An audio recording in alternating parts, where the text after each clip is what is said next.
Muy bien. Bueno, damos inicio entonces a la unidad número 2, que se trata de enzimología. Les habla la profesora María Gracia Ayara. Esta unidad entonces la dividimos en 3 partes para que tengan más facilidad para su descarga en las computadoras, en el teléfono, en fin. Bueno, vamos a iniciar entonces. Antes de comenzar a hablar de las enzimas, yo les quería colocar aquí lo que sería una reacción química de un componente A más un componente B, que al unirse van a dar un compuesto C. Para que se pueda producir ese producto C, ¿verdad? Tiene que ocurrir la reacción entre A y B. Ahora, ¿cómo podríamos pensar que se pueda producir esa reacción? Probablemente alguno de ustedes me diría, bueno, si nosotros calentamos el compuesto A y calentamos el compuesto B, o sea, incremento de la temperatura, nosotros podemos tener la formación del compuesto C. ¿Por qué? Porque al aumentar la temperatura, aumenta la energía vibracional de esos compuestos y esas moléculas chocan y se va a formar el compuesto C. ¿Ok? Eso podría ser. Otra forma de que se dé rápidamente esa reacción química sería aumentar la cantidad de A o aumentar la cantidad de B para formar el compuesto C. Ahora, ¿cuáles serían las desventajas de esas dos propuestas? Bueno, con relación a la temperatura, sabemos que es muy difícil, o sea, estamos hablando de células que trabajan o están a una temperatura, son isotérmicas, ¿verdad? Entonces allí no podría ocurrir una reacción química a través de aumento de temperatura. Entonces eso estaría descartado. Luego, la otra propuesta, aumentar la cantidad de A y la cantidad de B para que esas mayores cantidades o concentraciones de esos compuestos reaccionen entre sí y formen C, no puede ser tampoco. ¿Por qué? Porque las células trabajan con lo que se llama como principio de la economía celular. ¿Qué quiere decir eso? Bueno, que siempre se utiliza solamente, se consume solamente lo necesario. Entonces, ni la primera propuesta ni la segunda no podrían servir en el organismo para que se den las reacciones químicas. Entonces allí pues podemos comprender la importancia de las enzimas. Ahora sí, vamos a arrancar con la parte de las enzimas. Las enzimas entonces son catalizadores orgánicos. ¿Qué quiere decir catalizadores orgánicos? Que aumentan mucho, ¿verdad? O incrementan la velocidad de una reacción química. Entonces quiere decir que las reacciones químicas se dan rápidamente en el organismo y eso permite, ¿verdad?, que se puedan cumplir las funciones dentro del mismo. En la mayoría de los casos las enzimas son proteínas, pero no absolutamente todas las enzimas son proteínas. Hay algunas proteínas que son derivadas de los ácidos nucleicos como son el ARN. Pero aparte de esos 2 o 3 casos, la mayoría de las enzimas son proteínas. Yo sé que nosotros no hemos estudiado esas biomoléculas, ya las vamos a estudiar. Esas van a venir una vez que veamos bioenergética y metabolismo intermediario, arrancamos con la parte de proteínas, porque de hecho proteínas viene del griego protos, que significa las primeras, las principales, las más importantes. Entonces vamos a ver prontamente las proteínas. Entonces las enzimas son proteínas y como tales las vamos a estudiar, o sea, se comportan las enzimas como unas proteínas. Son afectadas por los mismos factores que las proteínas. ¿Por qué es importante el estudio de las enzimas? Porque los procesos vivos se componen de reacciones bioquímicas. Sin las enzimas o catalizadores, esas reacciones no podrían mantener la vida. Y algunas enfermedades también son causadas por deficiencia o exceso de ciertas enzimas. muy probable que ustedes estudien en el futuro, más adelante en su carrera, algunas enfermedades que son producidas por deficiencia o exceso de ciertas enzimas. Bueno, algunos aspectos históricos del estudio de las enzimas. En el año 1800 se hace la primera descripción de los catalizadores. Louis Pasteur, el padre de la microbiología, introduce en el año 1850 el término fermentos, fermentos del proceso de fermentación. Allí intervienen, ¿verdad?, las enzimas o catalizadores. En el año 1897, Buchner descubre la fermentación alcohólica realizada por extractos de levadura. Luego, en el año 1926, Sommer cristaliza la ureasa y habla de que las enzimas son proteínas. Northrop, en 1930, cristaliza dos enzimas que son pepsina y tripsina. Y en el año 1930 Haldane escribe un tratado que se llama Enzimas. Como están viendo, son en los últimos 100 años aproximadamente que se están haciendo estudios sobre las enzimas. Bueno, ahora ya les expliqué qué son las enzimas, pero ustedes como estudiantes de bioquímica deben conocer el mecanismo de acción de las enzimas. Entonces aquí se les presenta en este gráfico permite explicar el mecanismo de acción de las enzimas. En el eje de las Y, ¿verdad? Tenemos allí representada energía libre y vemos allí digamos que observamos allí dos curvas, aunque estén del mismo color, pero tenemos una curva más pequeñita y una curva más grande. Y tenemos entonces el reactante que se va a transformar en el producto. Entonces, vemos que digamos, la curva más pequeñita es donde actúan las enzimas y digamos, la curva más grande es donde no intervienen las enzimas. Entonces esto es como yo les coloco siempre en clase el ejemplo, si usted estuviese subiendo una montaña alta o un cerro chiquitico, ¿dónde se va a tardar más? Seguramente cuando está atravesando la montaña más alta. En cambio, cuando es una cosita pequeñita, un cerrito pequeño, usted lo pasa rápidamente, ¿verdad? Entonces acá, donde está la reacción enzimática, donde interviene una enzima, vemos que el reactante se transforma rápidamente en producto. ¿Y eso por qué? Porque la enzima lo que hace es que disminuye la energía de activación. ¿Y qué es energía de activación? Que está allí señalado como delta G, y lo vamos a ver cuando veamos la parte de bioenergética, pero delta G es la energía que se necesita para transformar un molde sustrato del estado basal, ¿verdad?, del estado inicial al estado de transición. Vemos en esta lámina también en la parte superior lo que se llama el estado de transición y luego entonces la formación del producto. Entonces, lo que hace la reacción, lo que hace que la enzima, la función de la enzima es disminuir esa cantidad de energía necesaria para que se alcance ese estado de transición y se forme el producto. Entonces, donde interviene una enzima es rapidísima o es muy rápida la formación de producto. Entonces, esta lámina es para explicar el mecanismo de acción enzimática.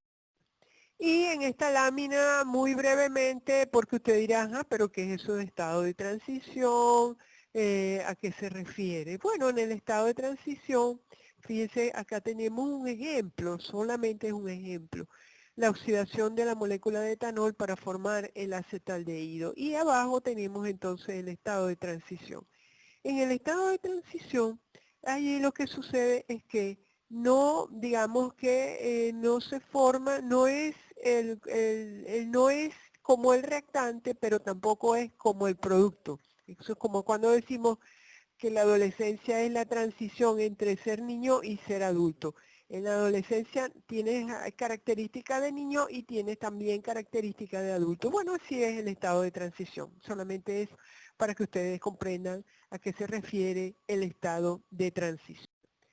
¿Qué características tienen las enzimas? Todas las enzimas son proteínas con pocas excepciones, ya hablé de eso. Peso molecular de 12.000 a más de 1.000.000. Las proteínas que actúan como enzimas son de tipo globular.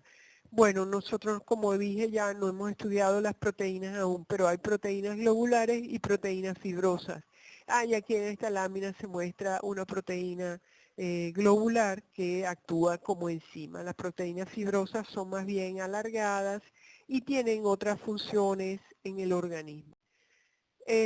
Las enzimas tienen alta especificidad por las moléculas de sustrato, es una característica de las enzimas. Estas también son sensibles a temperatura y pH. Les dije que se comportan como proteínas, las proteínas son sensibles a temperatura y pH y pueden sufrir un proceso de desnaturalización. Y cuando veamos la parte de proteínas vamos a hablar un poquito de la desnaturalización, pero allí lo que sucede es que se pierde la estructura nativa, natural, la estructura nativa de esa enzima que es una proteína. Continuando con la parte de características, aumentan la velocidad de la reacción, esa es su función, no son permanentemente alteradas por la reacción, es decir que la enzima se une al sustrato y forma el producto y luego esa enzima se libera y puede actuar en otra reacción enzimática, buscando, o sea, con otro sustrato, forma producto, se separa la enzima, vuelve a formar otra interacción con sustrato para formar producto. Entonces las enzimas disminuyen la energía de activación de una reacción, pero no cambian la energía libre estándar delta G. Continuamos con las características de la enzima. La estructura del sitio activo de la enzima es utilizada para orientar el sustrato para la reacción. Entonces fíjense que aquí estamos hablando de un término nuevo, además, que es el sitio activo de la enzima. Y justamente esa enzima, esa proteína tiene toda una composición, ¿verdad? Pero dentro de esa composición hay un sitio que es el sitio activo y ese sitio activo es el que va a interaccionar con el sustrato para formar el producto. Quiere decir que no es toda la enzima, no es toda la proteína, sino una pequeña parte de esa enzima, que son aminoácidos, obviamente, porque la proteína está formada por aminoácidos, es un cierto grupo de aminoácidos que forman ese sitio activo, que son los que van a interactuar con el sustrato. La energía, otra característica, la energía del complejo enzima-sustrato es más cercana al estado de transición. Y bueno, acá les presento una diferencia entre los catalizadores orgánicos y los catalizadores inorgánicos. Las enzimas son catalizadores orgánicos. Existen unos catalizadores inorgánicos, que más que todo están relacionados con la parte de la industria, de las aleaciones de metales, en fin, solamente para compararlo. Los catalizadores orgánicos son específicos, los inorgánicos inespecíficos. Los orgánicos tienen sitio activo, los inorgánicos no lo tienen. Los catalizadores orgánicos resisten temperaturas moderadas, mientras que los inorgánicos resisten temperaturas elevadas. Y acá les presento lo que serían los modelos enzimáticos. Vamos a hablar de dos modelos enzimáticos. En el año 1894, Emil Fischer propone el modelo llave-cerradura. Ustedes saben que para abrir una cerradura es con una llave específica para esa cerradura. Si usted coloca cualquier otra llave, usted no va a poder abrir la cerradura. Entonces Fischer habla de ese modelo llave-cerradura donde dice que la enzima es la cerradura y el sustrato es la llave, y que son, fíjense ustedes en este dibujo que se les presenta, exactamente, exactamente se complementa esa enzima en su sitio activo con el sustrato. Es una complementariedad exacta entre la enzima y el sustrato. Eso es lo que dice Fischer. Los dos están hechos para unirse en forma exacta. Sin embargo, este modelo no toma en cuenta que las proteínas pueden cambiar su conformación para adaptarse a la molécula del sustrato. Entonces, frente a este primer modelo está el modelo de Koshland, Daniel Koshland, él habla del modelo de ajuste inducido. Entonces él dice no, la conformación de la enzima cambia para adaptarse a la molécula del sustrato. Entonces aquí vemos en este dibujo, igual la enzima de color violeta y el sustrato de color amarillo. Ustedes ven que aquí en la primera parte, enzima y sustrato no están ajustados, no se ajustan exactamente, y lo que sucede es que la enzima sufre una serie de cambios conformacionales para adaptarse al sustrato. ¿A qué nos referimos con estos cambios? Posiblemente cambios de grupos químicos, cambio de cargas eléctricas de los aminoácidos que están presentes en ese sitio de la enzima, que se llama el sitio activo. Entonces ese es el modelo propuesto por Koshland, modelo del ajuste inducido. Ahora vamos a hablar acerca de la clasificación de las enzimas. Vamos a estudiar 6 clases de enzimas. Bueno, de esta parte aquí están mencionadas y definidas, y también vamos a ver unos ejemplos porque es importante que ustedes pues aprendan por lo menos, aquí hay una reacción de oxidorreducción, aquí hay, en fin, para eso les estoy presentando la clasificación. Entonces, tenemos primero las oxidorreductasas, que son aquellas que catalizan reacciones de oxidación o reducción, que son reacciones redox, que se refieren a reacciones donde hay pérdida o ganancia de electrones, transferencia pues de electrones. Entonces, esas serían las oxidorreductasas. Ahí hay varios ejemplos de enzimas que forman parte de esta clase, ¿verdad? Están allí mencionadas. Luego tenemos las transferasas, que allí lo que hay es transferencia de un grupo de una molécula a otra. O sea, ahí hay una transferencia de un grupo entre una molécula hacia la otra. Las hidrolasas rompen enlaces por adición de agua. Ahí están varios tipos de hidrolasas. Tenemos entonces las liasas, están relacionadas con doble enlace. Catalizan la remoción de grupos para formar doble enlace o lo inverso. Luego tenemos las isomerasas, que son esta clase de enzimas, catalizan rearreglos intramoleculares. Aquí hay un término que ustedes posiblemente no conocen, que son los isómeros. Cuando nosotros hablamos de compuestos que son isómeros, quiere decir que son compuestos que tienen la misma fórmula molecular, pero tienen diferencias en la distribución en el espacio. Entonces, allí las isomerasas, por ejemplo, cambian, por ejemplo, un OH está hacia la derecha y lo cambian hacia la izquierda. Ese sería un tipo de isómero. Porque los isómeros, como les dije, son iguales, lo que cambia es la distribución en el espacio de esa molécula. Luego entonces, pues tenemos el último grupo de esa clase, que sería las ligasas. Como dice su nombre, ligan, unen dos moléculas, ¿ok? Y acá se les presentan un ejemplo de cada una de esas clases de enzima. Entonces tenemos en el primer ejemplo la oxidorreductasa. Entonces fíjense, aquí tenemos La enzima, bueno, ahí está el nombre, alcohol deshidrogenasa, pero lo que nos interesa es cómo la reconozco. Entonces, fíjense, ahí tenemos una molécula de NAD, que ya la vamos a mencionar, es una coenzima. Aquí se encuentra la coenzima oxidada, NAD, y acá en la otra parte de la reacción, esa NAD está reducida, ¿verdad? Porque ha habido allí una ganancia de hidrogeniones, ¿verdad?